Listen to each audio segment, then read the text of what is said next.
미국 뉴욕의 한 소녀가 우연히 한국 문화를 접하면서 하버드 입학을 앞두고 한국을 찾아왔습니다. 그리고 그녀의 할아버지에게는 무슨 사연이 있었을까요? 지금 그 놀라운 이야기를 시작합니다. 저는 미국 뉴욕에서 나고 자란 18살 메간 스톤이라고 합니다. 이번 해가을에 하버드 대학교 정치학과에 입학을 앞두고 있었죠. 사람들은 저를 두고 완벽한 집안의 모범적인 손녀딸이라고 흔히 말합니다. 아버지는 유명 로펌의 변호사, 어머니는 컬럼비아대 교수. 그리고 저희 집안의 정신적 지주이자 모두가 존경하는 인물, 바로 저희 할아버지 제럴드 스톤입니다. 할아버지는 한국전쟁 참전 용사셨고 군에서 대령으로 퇴역하셨죠. 늘 고든 자세로 정장을 입고 신문을 읽는 모습은 마치 영화 속 한 장면 같았습니다. 제가 어릴 때부터 할아버지는 자주 말씀하셨어요. 진짜 애국심이란 국가를 위해 자신을 내던질 수 있는 용기에서 나온다. 그 말씀은 제게 늘 당연하게 들렸고 저도 모르게 그 정신을 따라 살아왔다고 생각했어요. 그런데 고등학교 3학년 봄, 한국에서 교환학생으로 온 서지민이라는 친구를 만나면서부터 제 삶의 균형이 조금씩 흔들리기 시작했습니다. 지민은 조용하고 차분한 성격이었지만 어딘가 사람을 끌어당기는 매력이 있었습니다. 함께 프로젝트를 준비하며 자연스럽게 가까워졌고 점심시간엔 자주 한국 이야기를 해주곤 했죠. 메간, 혹시 한국 드라마 본 적 있어? 미스터 션샤인 알아? 그 이름을 들었을 때 처음엔 흘려들었습니다. 한국 드라마라니 그냥 연애 이야기겠지 싶었거든요. 그런데 지민의 눈빛은 진지했어요. 역사 이야기고 많은 걸 느낄 수 있다며 꼭 보라고 권하더군요. 그날 밤 무심코 검색해서 보기 시작했는데 이상하게도 손을 뗄 수가 없었습니다. 장면 하나하나가 너무 정교했고 인물들의 감정이 가슴을 파고들더라고요. 무엇보다 놀라웠던 건 이 드라마가 일본이 아닌 한국의 시선으로 전쟁과 식민 지배를 이야기하고 있다는 점이었어요. 그때부터였습니다. 저는 점점 한국 문화에 흥미를 느끼기 시작했어요. BTS라는 아이돌이 전 세계에서 인기가 있다는 사실도 처음 알게 됐죠. 지민은 저를 집으로 초대해 김치볶음밥을 만들어주기도 했고 함께 한국 영화를 보며 늦게까지 수다를 떨기도 했어요. 모든 게 새롭고 즐거웠습니다. 하지만 이 작은 변화가 큰 파장을 일으킨 건 며칠 후였습니다. 식탁에 앉아 가족들과 저녁을 먹고 있을 때였어요. 저는 아무 생각 없이 말했습니다. 할아버지, 요즘 한국 드라마에 푹 빠졌어요. 진짜 감동적이에요. 그 말이 끝나자마자 할아버지의 손이 멈췄습니다. 칼질하던 포크와 나이프가 공중에서 멈추더니 느리게 내려갔어요. 그리고 정적이 흘렀죠. 할아버지는 천천히 고개를 들더니 저를 똑바로 바라보며 말하셨습니다. 그 나라를 감동적이라고 했니? 처음 보는 눈빛이었습니다. 차가우면서도 깊고 어딘가 아픈 감정이 섞여 있었어요. 저는 당황했지만 아무 말도 하지 못했죠. 난 거기서 친구들을 잃었단다. 메간, 넌 그걸 알고 그 나라를 감동적이라 말하는 거냐? 할아버지는 식탁을 떠났고 남겨진 저희 가족은 아무 말 없이 숟가락만 바라보고 있었습니다. 제 목구멍은 타들어가는 것 같았고 심장은 빠르게 뛰고 있었죠. 제가 뭘 그렇게 잘못했는지 순간 판단이 서지 않았어요. 그날 밤 저는 처음으로 할아버지 방 앞에 멈춰섰습니다. 문은 살짝 열려 있었고 안에서는 희미하게 전축에서 나오는 클래식 음악이 들렸죠. 방 안을 슬쩍 들여다보니 오래된 액자와 상자들이 눈에 띄었습니다. 그리고 그 안에 아주 낯선 편지 한 장이 놓여 있었어요. 한글로 쓰인 손글씨 편지. 아마 아주 오래된 한국에서 온 편지 같았습니다. 무언가 이상했습니다. 이건 단순한 문화 충돌이 아니었습니다. 할아버지의 마음속엔 제가 모르는 깊고 무거운 무언가가 숨겨져 있었던 거죠. 그날 밤 저는 잠을 이룰 수 없었습니다. 식탁에서 할아버지의 눈빛이 자꾸 떠올랐거든요. 제가 본 그 눈은 단순한 분노가 아니었어요. 억눌린 감정, 말하지 못한 슬픔 같은 게 묻어 있었죠. 다음날 학교에서 지민을 만났을 땐 태연하게 물었어요. 지민, 혹시 한국 전쟁에 대해 잘 알아? 지민은 잠시 망설이더니 조심스럽게 고개를 끄덕였죠. 할아버지가 참전하셨대. 근데 그 이야기를 거의 안 하셨어. 제 말에 지민은 잠깐 말을 잇지 못했어요. 아마도 제가 꺼낸 질문이 조심스러운 문제라는 걸 알았겠죠. 그날 저녁 저는 용기를 내어 할아버지의 방에 다시 들어갔습니다. 할아버지는 외출 중이셨고 문은 열려 있었어요. 망설이다가 조심스럽게 어제 봤던 상자에 손을 댔죠. 먼지가 쌓인 나무 상자 속엔 메달 몇 개, 낡은 사진 몇 장, 그리고 그 편지가 들어 있었습니다. 편지를 꺼내 펼쳐보았을 때 제 가슴이 철렁 내려앉았습니다. 종이 위에는 삐뚤빼뚤한 한글이 적혀 있었어요. 저는 그 뜻을 완전히 읽을 수 없었지만 지민에게 찍어보낸 후 번역을 부탁했죠. 곧 도착한 답장은 이렇게 시작됐습니다. 제럴드 아저씨, 저를 구해주셔서 고맙습니다. 저는 잘 자라고 있어요. 한 줄만 읽었는데도 저는 눈앞이 흐릿해졌습니다. 할아버지가 한국 전쟁 중에 어떤 아이를 구한 적이 있었던 겁니다. 그리고 그 아이가 나중에 편지를 보냈다는 사실, 그건 저희 가족 누구도 몰랐던 일이었어요. 그 순간 머릿속이 복잡해졌습니다. 한국을 싫어한다고만 생각했던 할아버지가 사실은 그 땅에서 한 생명을 살렸다는 걸 왜 단 한 번도 말씀하지 않으셨던 걸까요? 할아버지는 저녁이 다 되어서야 돌아오셨습니다. 저는 조용히 거실 소파에 앉아 있었고 그분은 마치 아무 일 없다는 듯 외투를 걸고 의자에 앉으셨죠. 하지만 저는 가만히 있을 수 없었습니다. 할아버지, 그 편지요, 제가 봤어요. 그 말에 할아버지의 표정이 단단하게 굳었습니다. 손에 들고 있던 안경을 조심스럽게 내려놓더니 저를 바라보셨어요. 눈빛엔 당황스러움과 체념이 섞여 있었습니다. 한참을 말없이 앉아 있다가 마침내 입을 여셨죠. 그건 아주 오래된 일이란다. 그 아이는 부모를 모두 잃고 길가에 쓰러져 있었지. 나는 그냥 도와야 한다고 생각했어. 그 말을 들은 순간 제 가슴 깊은 곳에서 뭔가 무너지는 듯한 느낌이 들었습니다. 왜 말씀 안 하셨어요? 왜 한국을 그토록 싫어하시는 것처럼 말씀하신 거예요? 제 말은 조금 격해졌고 할아버지는 고개를 숙인 채 조용히 중얼이셨습니다. 난 미워했던 게 아니야. 그냥 내가 더는 뭘 지킬 수 없다는 걸 받아들이기 힘들었을 뿐이지. 그 대답은 짧았지만 무겁게 가슴에 내려앉았습니다. 할아버지는 한국을 미워한 게 아니라 전쟁이 남긴 상처를 안고 살아온 거였어요. 그날 밤 저는 다시 지민에게 연락했습니다. 지민은 제 이야기를 차분히 들은 뒤 말했어요. 메간, 내 할아버지가 한국에서 그런 일을 하셨다면 그건 정말 대단한 일이야. 우리한테도 잊을 수 없는 이야기일 거야. 지민의 말이 고마웠습니다. 동시에 마음속 깊이 어떤 책임감 같은 게 피어올랐어요. 할아버지가 남긴 그 기억과 마음을 제가 이해하고 이어가야겠다는 생각이 들었거든요. 하지만 그게 얼마나 큰 의미인지 그때는 아직 잘 몰랐습니다. 그저 하나 분명했던 건 제가 느낀 감정은 단순한 문화적 흥미가 아니었고 할아버지와의 충돌도 이제는 피할 수 없는 진심의 시간이 되어가고 있다는 것이었죠. 그날 이후 저는 지민과 더 자주 시간을 보냈습니다. 지민은 마치 눈치라도 챈 듯 저에게 한국에 대해 한층 더 깊이 있게 알려주기 시작했어요. 처음엔 단순한 문화적 관심이었지만 어느 순간부터 저는 그 안에서 뭔가 다른 감정을 느끼고 있었습니다. 어느 날 지민이 제게 말했죠. 메간, 너 진짜 한국 드라마에 빠진 것 같아. 다음엔 나의 해방일지 어때? 저는 웃으며 고개를 끄덕였어요. 어쩌면 그 순간 저는 이미 한국이라는 이름에 정서적으로 스며들고 있었는지도 모릅니다. 나의 해방일지는 이전과는 전혀 다른 결의 작품이었어요. 사건 중심의 전개도 아니고 화려한 배경도 없었지만 인물들의 말 한마디, 한숨 하나에 마음이 흔들렸습니다. 그냥 조용히 살고 싶은데 세상이 날 너무 시끄럽게 한다. 이런 대사가 나올 땐 마치 제 얘기 같다는 생각이 들었죠. 그러다 문득 왜 이렇게 한국 콘텐츠가 제 마음을 흔드는 걸까 의문이 들었어요. 저는 뉴욕이라는 대도시 한복판에서 늘 바쁘게 살아왔습니다. 누가 더 뛰어난지, 누가 더 앞서가는지 경쟁 속에서 하루하루를 채웠죠. 그런데 한국 드라마 속 인물들은 그런 세상에 지쳐 해방을 말하고 있었어요. 저는 그게 낯설었고 동시에 묘하게 따뜻했습니다. 지민은 드라마뿐 아니라 한국의 여러 면모를 알려줬어요. 전통시장, 사극, 김치 담그는 과정까지. 특히 장인의 정신이라는 개념을 들었을 땐 고개가 절로 끄덕여졌죠. 뭔가를 오래곱게 지켜내고자 하는 태도, 그건 어디서든 존중받아야 한다고 생각했습니다. 어느 날 저는 거울 앞에 앉아 혼잣말처럼 중얼거렸습니다. 왜 이렇게 한국이 좋지? 정확히 뭐라고 정의할 순 없었어요. 단지 그 문화 속엔 사람의 온기 같은 게 있었고 그 따뜻함이 저를 감싸 안는 느낌이었죠. 그 이후 저는 더 열심히 한국어를 배웠고 틈날 때마다 한국 노래 가사를 해석해보려 애썼습니다.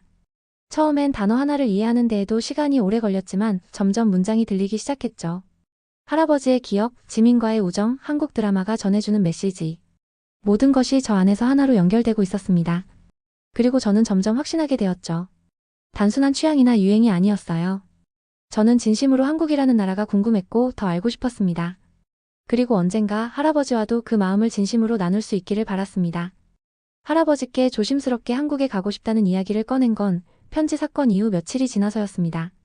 저는 무조건 허락받을 수는 없다고 생각했죠. 그런데 의외로 할아버지는 짧게 한마디만 하셨습니다. 다녀와라. 다만 내 눈으로 직접 보고 느껴라. 그 말엔 냉소도 반대도 없었어요. 그저 아주 오래된 기억을 꺼낼 준비가 된 사람처럼 보였습니다. 그리고 저는 그렇게 처음으로 한국행 비행기에 몸을 실었습니다. 인천공항에 도착하자마자 눈에 들어온 건 빛나는 유리벽과 무인 안내 시스템이었어요. 미국의 공항들은 낡고 복잡하다는 이미지가 강한데 여긴 마치 미래의 공항 같았죠. 입국 심사는 예상보다 훨씬 빠르고 조용하게 끝났고 수화물도 정확히 내 앞에 도착했습니다. 이게 진짜 아시아냐? 저도 모르게 중얼거렸죠. 공항철도를 타고 서울 시내로 들어가는 길 창밖으로 펼쳐진 풍경은 제가 알던 어떤 도시와도 달랐습니다. 고층 빌딩과 전통 건물이 뒤섞여 있었고 거리 곳곳엔 스마트 스크린과 안내 로봇이 설치되어 있었어요.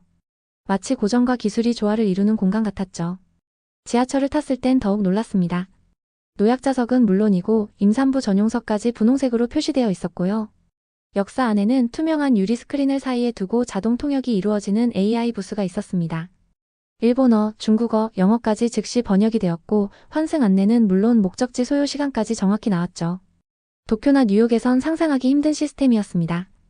이런 세심함과 기술이 공존하는 도시에서 사람들이 바쁘게 움직이지만 어딘지 여유로워 보인다는 게 신기했어요. 서울에 도착한 첫날, 지민이 추천해준 해방촌으로 향했습니다. 낡은 골목길을 따라 언덕을 오르는데 여기저기서 다른 언어가 들렸어요. 아랍어, 프랑스어, 그리고 누군가는 한국어로 가이드북을 읽고 있었죠. 언덕 위에 작은 카페에 들어섰을 땐 창밖으로 남산타워가 한눈에 보였습니다. 그 순간 알 수 없는 감정이 울컥 올라왔어요. 이곳이 그렇게 낯선 것도 아니구나. 주인 아주머니는 저를 보자마자 환하게 웃으셨습니다. 처음 오셨어요? 뭐 드릴까요? 익숙지 않은 한국어였지만 그 안에 담긴 친절함은 한 번에 느낄 수 있었죠. 커피를 마시며 창밖을 보는데 벽 한쪽에 액자가 하나 걸려 있었습니다. 오래된 흑백 사진 그리고 그 아래 작은 설명문이 붙어 있었죠. 1952년 미군 제럴드 스톤 대령 해방촌 인근에서 고아 구조. 순간 숨이 멎는 줄 알았습니다. 사진 속 인물은 틀림없이 제 할아버지였고 옆에는 작고 말라 보이는 소년이 서 있었습니다. 손을 꼭 잡은 모습 그리고 서로를 향한 미소. 이 사진 어떻게 여기 있는 거죠? 제가 물었을 때 주인 아주머니는 잠시 놀란 표정을 짓더니 대답하셨어요. 그때 도움받은 분들이 기념으로 전시해 놓은 거예요. 여기선 유명한 사진이에요. 그 말을 들은 순간 저는 아무 말도 할 수 없었습니다. 할아버지가 여전히 누군가의 기억 속에 살아있다는 사실. 그리고 그 기억이 낯선 타국의 골목 안에서 조용히 남아있었다는 게 너무 놀라웠어요. 그때부터 저는 확신하게 되었어요. 이곳에 오길 정말 잘했다고요. 한국은 제게 단순한 문화적 관심의 대상이 아니라 가족의 역사가 숨겨진 땅이었고 이제는 제 마음속 깊이 연결된 곳이기도 했습니다. 해방촌의 그 사진을 본 이후 저는 한국이라는 나라가 점점 낯설지 않게 느껴졌습니다. 할아버지가 걷던 골목을 직접 밟고 그가 구조했던 아이가 자라 이 동네에 흔적을 남겼다는 사실은 제 마음을 강하게 흔들었죠. 그날 밤 저는 오래된 공책 한 권을 꺼냈습니다. 그동안 보고 느낀 것을 적기 시작했어요. 나는 이곳에서 할아버지를 다시 만난다. 며칠 뒤 귀국한 저는 가장 먼저 할아버지의 방문을 두드렸습니다. 문이 열리자 마주한 그 표정은 어쩐지 평소보다 부드러워 보였어요. 할아버지는 묵묵히 앉아 제 말을 기다렸죠. 저 서울에서 할아버지 사진을 봤어요. 해방촌이라는 곳이었어요. 순간 할아버지의 표정이 멈췄습니다. 아무 말 없이 천천히 고개를 끄덕였죠. 저는 조심스럽게 노트를 꺼내 펼쳤습니다. 그 안엔 제가 해방촌에서 찍은 사진 짧게 적어둔 기록들이 있었어요. 저는 그걸 하나씩 보여드리며 말했죠. 그 사진을 보고 알게 됐어요. 할아버지가 그 아이를 얼마나 진심으로 도우셨는지요. 그리고 제가 왜 그동안 한국 문화에 끌렸는지도 이제야 알 것 같아요. 할아버지는 한참을 말없이 노트를 바라보다가 아주 작은 목소리로 물으셨어요. 거기 아직도 그 사진이 있더냐? 네. 여전히 많은 사람들이 기억하고 있었어요. 고마운 사람으로요. 그 순간 할아버지는 고개를 숙였습니다. 그리고 아무 말 없이 눈을 감은 채 조용히 숨을 내쉬셨죠. 그 모습이 처음으로 나약해 보였고 동시에 인간적으로 느껴졌습니다. 나는 그 아이를 지키지 못한 줄 알았다. 그 말 한마디에 모든 게 담겨 있었습니다. 전쟁이 끝난 뒤 구조한 아이가 어디로 갔는지 알 수 없었다는 미안함, 자신이 했던 일이 결국 무의미했을지도 모른다는 죄책감. 그런 감정이 수십 년 동안 할아버지를 짓누르고 있었던 겁니다. 그 아이는 살아있었어요. 그리고 할아버지를 기억하고 있었어요. 제 말에 할아버지는 천천히 고개를 들었습니다. 눈가엔 눈물이 맺혀 있었고 입꼬리는 아주 조금 올라가 있었죠. 그렇게 할아버지는 오랜 세월 억눌렀던 마음을 말없이 풀어내고 계셨습니다. 그날 저녁 식탁은 오래간만에 따뜻한 분위기였어요. 아버지는 조심스럽게 물었습니다. 한국은 어땠니? 저는 망설임 없이 대답했어요. 거기서 우리 가족의 또 다른 이야기를 찾았어요. 그리고 거기에는 할아버지의 마음도 함께 있었어요. 어머니는 고개를 끄덕이며 미소 지으셨습니다. 할아버지는 조용히 수저를 들며 말씀하셨어요. 메간, 네가 그렇게 느꼈다면 그건 참 잘한 여행이었구나. 그 말 한마디가 마치 제가 평생 듣고 싶었던 대답 같았습니다. 그동안 이해받지 못했던 감정, 전해지지 않았던 존중이 드디어 서로에게 닿은 느낌이었죠. 그리고 그 밤 할아버지는 처음으로 제게 이런 말을 해주셨습니다. 그곳을 좋아하는 너를 이제는 나도 자랑스럽게 여길 수 있을 것 같구나. 그 말에 저는 조용히 웃었습니다. 우리는 서로 다른 시대를 살아왔지만 진심은 결국 언어보다 먼저 통할 수 있다는 걸 깨달았으니까요. 그 순간 저는 확신했습니다. 이 이야기는 단지 저 혼자만의 이야기가 아니라고요. 누군가에게는 잊혀진 기억일지 몰라도 누군가에겐 아직도 현재 진행형이라는 걸요. 한국에서 돌아온 뒤 제 일상은 조금 달라졌습니다. 아니, 많이 달라졌다고 하는 게 맞겠죠. 단지 여행을 다녀온 게 아니라 제 안에 무언가가 완전히 바뀌어 있었으니까요. 서울에서의 기억은 매일같이 떠올랐습니다. 해방촌의 좁은 골목길, 삼겹살집 사장님의 따뜻한 미소, 지하철역에서 길을 안내해주던 아주머니, 그리고 해방촌 벽에 걸려있던 할아버지의 사진. 그 모든 순간이 제게는 단순한 방문이 아니라 진심으로 연결된 감정이었어요. 이제는 매일 아침 일어나면 잠깐씩 한국어 단어를 외우고 시간 날 때마다 한국 뉴스를 찾아봅니다. 자연스럽게 한국 드라마를 다시 보기 시작했고 예전엔 귀에 잘 안 들어오던 가사도 조금씩 들리기 시작했어요. 그 모습을 본 엄마는 처음엔 놀라는 눈치였지만 곧 익숙한 듯 말없이 지켜보셨어요. 그리고 어느 날 정말 예상치 못한 장면을 목격했죠. 엄마가 부엌에서 뭔가를 뒤적이고 계셨고 그 손엔 된장찌개 레시피가 인쇄된 종이가 들려 있었습니다. 이거 만들 수 있을지 모르겠네. 메간, 혹시 고춧가루는 어디 있니? 저는 웃으며 다가가 도와드렸습니다. 미국식 된장국만 해보셨던 엄마였는데 이제는 쌈장과 고추장을 구분하시는 걸 보면 괜히 뿌듯하더라고요. 요리를 하면서 엄마는 조심스럽게 입을 열었습니다. 그 나라 참 다정한 곳이더라. 너무 조심스럽게 웃고 또 그렇게 쉽게 마음을 열지 않지만 한번 마음을 주면 깊은 사람이 많더라. 그 말에 저는 고개를 끄덕였습니다. 맞아요. 제가 한국에서 느낀 것도 바로 그 깊이였거든요. 화려함 뒤에 있는 단단한 온기 같은 것. 그리고 할아버지. 그는 여전히 과묵하지만 더 이상 한국 이야기를 피하지 않으십니다. 오히려 가끔 먼저 물어보시기도 해요. 그날 해방촌 카페 이름이 뭐였지? 사진 이메일로 보내줄 수 있니?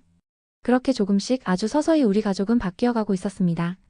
각자의 방식으로 서로를 이해하려는 노력이 쌓이기 시작한 거죠. 가을이 되면 다시 한국을 방문할 계획입니다. 이번에는 아빠도 함께 갑니다. 지민은 부산과 제주도를 꼭 가보라고 추천해줬고요. 할아버지도 여행 가방 옆에 작은 수첩을 놓고 계셨어요.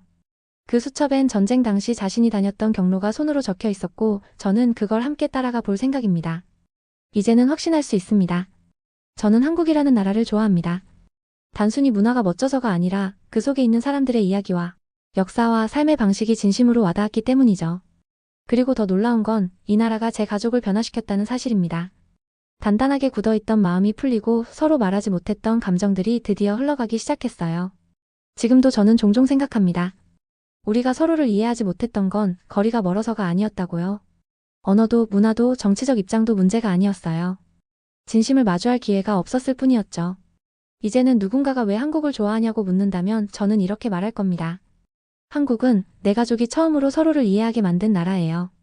그리고 저는 그 경험을 더 많은 사람들과 나누고 싶습니다. 언젠가 한국과 미국을 잇는 교류 프로젝트에 참여하고 더 많은 이야기를 기록하고 전하고 싶어요. 우리는 다른 나라에서 태어났고 다른 언어를 쓰며 살지만 마음을 열고 들여다보면 결국 같은 것을 바라보고 있다는 걸 알게 됐습니다. 그것이 제가 이번 여행을 통해 배운 가장 크고 따뜻한 진실입니다.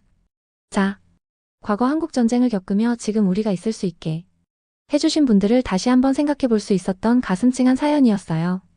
문화와 감정의 힘은 단순한 정보나 취향을 넘어서 사람을 바꾸고 관계를 회복시키며 세대를 연결할 수 있어요. 자, 오늘 사연 즐거우셨나요? 그렇다면 구독과 좋아요, 알림 설정 꼭 부탁드리고요. 그럼 지금까지 사연을 읽어드렸던 국뽕숭아였습니다. 더 좋은 사연으로 다시 찾아뵐게요. 영상 끝까지 시청해주신 모든 분들 고맙습니다.